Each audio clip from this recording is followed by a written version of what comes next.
नुकसानग्रस्त शेतकऱ्यांसाठी 31,628 कोटी रुपयांच्या पॅकेजची राज्य सरकारची घोषणा।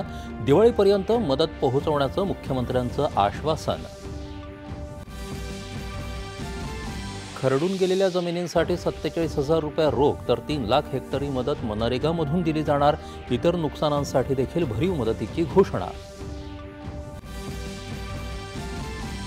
पायाभूत सुविधांच्या दुरुस्तीसाठी 10,000 कोटी रुपये, 65 लाख शेतकऱ्यांसाठी पीक नुकसानापोटी 6,175 कोटी रुपयांची मदत।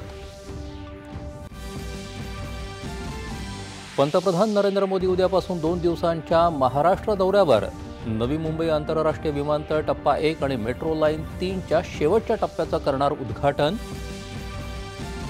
मुंबई वन या ॲपचंही करणार उद्घाटन। तसंच 6व्या जागतिक फिनटेक महोत्सवामध्ये करणार बीजभाषण।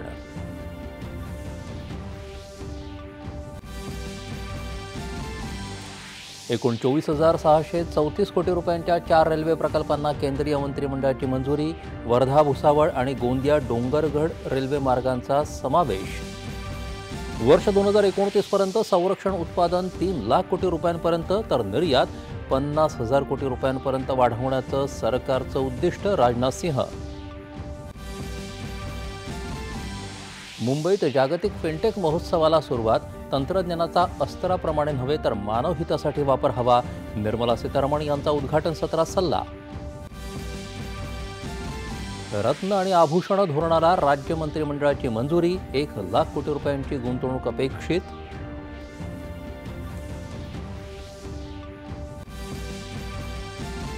कुणबी मराठा जात प्रमाणपत्र देण्यासंबंधीच्या शासन आदेशाला स्थगिती द्यायला मुंबई उच्च न्यायालयाचा नकार।